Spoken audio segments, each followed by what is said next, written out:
Welcome to episode 16 in our series on Rabbi Moshe Chaim Luzzatto's The Path of the Just.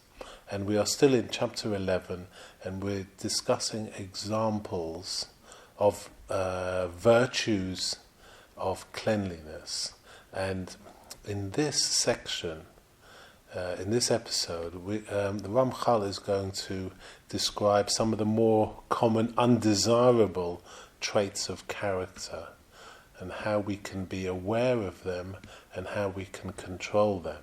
And these four types of character traits are as follows. They are pride or arrogance, anger, envy, and lust.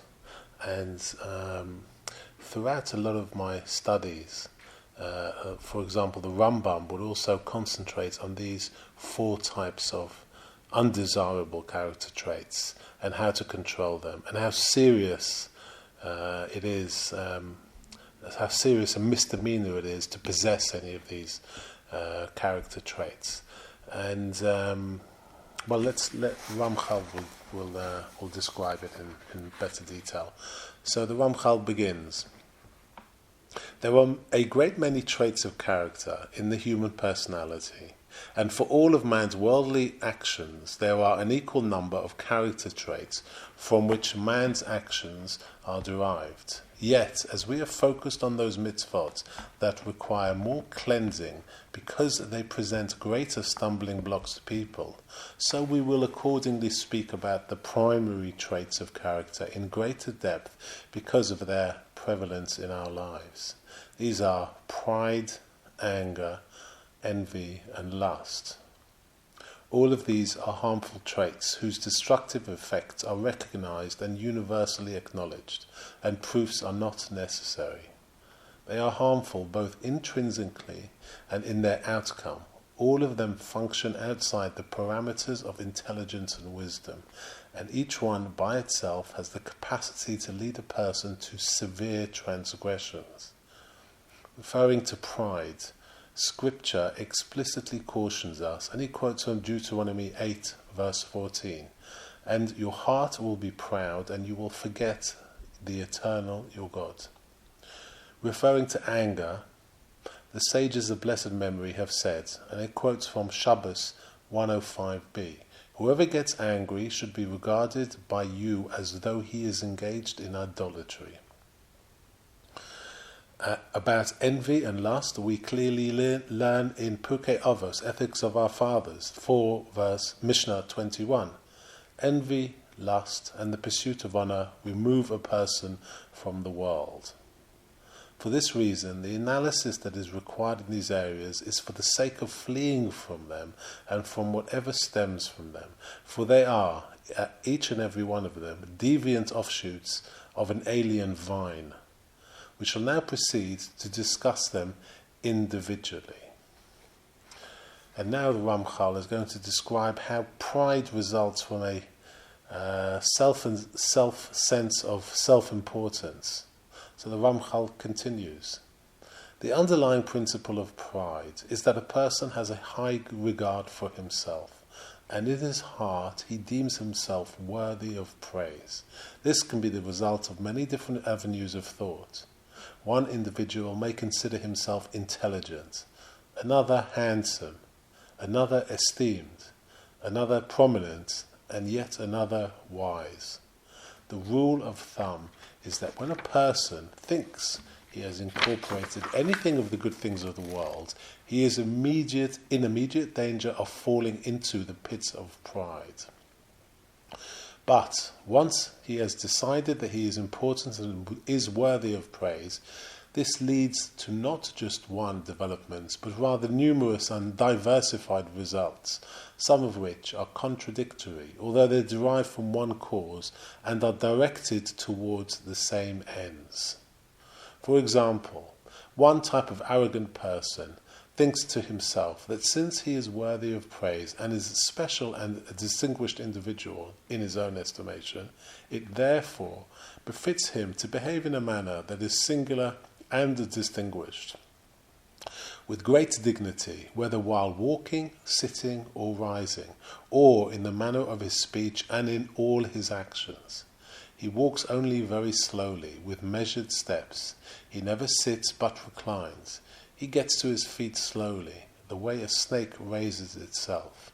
He does not converse with just anyone, but only with people of eminence, and even then he always speaks tersely, in the manner of pagan divination.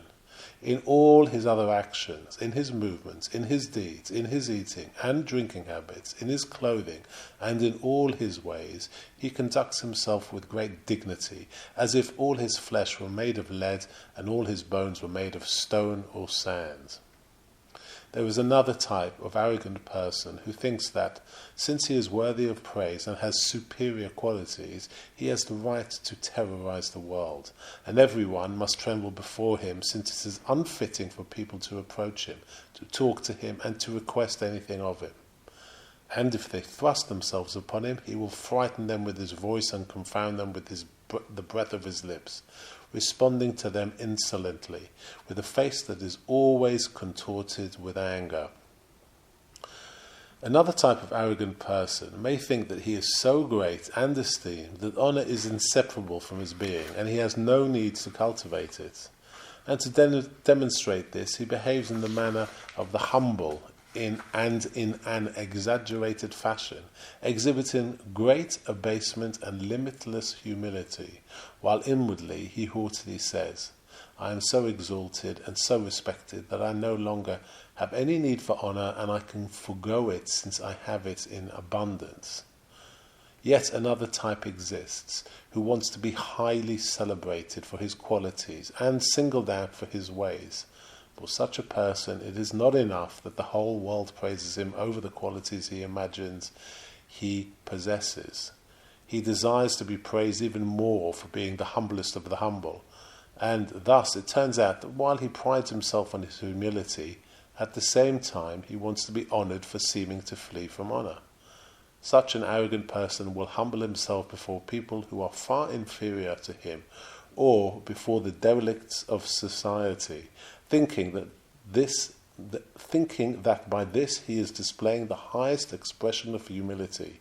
He will reject any titles of distinction and refuse any symbols of honour, saying to himself, there is no one more humble and wiser than myself throughout the lands. And yet, haughty people of this nature pass themselves off as being humble people. This doesn't reduce the obstacles before them. Without their knowledge, their arrogance will be exposed like the flame that occasionally flares up among the coals. The sages of blessed memory have made use of the following parable to explain it, and he quotes from Bamidbar Rabbah 18 verse 17. It is comparable to a luxurious house filled with straw. The house had holes in it, and the straw used to fall into the holes. After a few days, the straw that fell into the holes ended up outside the house.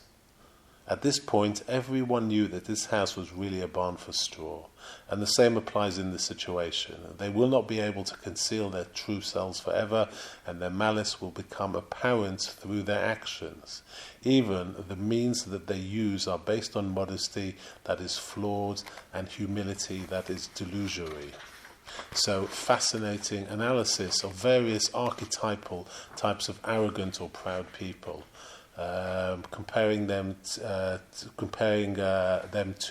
a house that has holes in it and it is filled with straw, and eventually the straw will make its way out of the holes and everybody will see it for what it is. Also similar thing is like a crown. A crown, it looks very ornate from the outside, but if you look from the top of it, it is empty inside. And we know that arrogant people sometimes have a huge show on, but inside they lack greatness or something to be worthy of their arrogance. And the Ramchal continues about the arrogance. There are also those whose arrogance remains buried within their heart. It is not manifest in their actions, and yet they view themselves as great sages who understand things fully, and they believe that very few people possess their wisdom. Consequently, they do not pay attention to what others say, reasoning that whatever is difficult for them is not any easier for others, and that what their intelligence dictates to them is so clear and so obvious that they need not concern themselves with what is said by those who disagree with them, no matter if they are Rishonim or Acharonim, which is earlier or later halakhic authorities, and they have no doubts about the veracity of their views. All of these are the outgrowths of a form of pride that retards the wisdom of sages, stultifies their minds, and takes away the hearts of the eminently wise. Even those students whose training is still incomplete and whose eyes have barely been opened consider themselves equal to the greatest of the sages. Regarding all of these, it has been said in Mishlei, or Proverbs 16 verse 5, the haughty of heart are the abomination of the eternal. One who desires to acquire the virtue of cleanliness must cleanse himself of all of these. He must know and understand that arrogance is nothing less than blindness itself. A person cannot see his own defects nor detect his own decline. If he would have the capability to see and would recognize the truth, he would turn away and distance himself greatly from all of these evil and corrupt ways. We will discuss this further with the aid of heaven when we come to the virtue of humility, which was placed in the latter part of the formulation of Rabbi Pinchas because of the great difficulty in attaining it. So we're going to pause there, but let us remind ourselves of, I think it's Rambam's Mishnah Torah Hilchot Deot, where he talks about how Moshe Rabbeinu was exceedingly humble, ma'od ma'od, and this is something we should strive for. We should know that if we refine ourselves and we have the backing of God, then we have no need to be haughty or arrogant, because God will not abide within a person who has an arrogant heart, either arrogant or angry heart.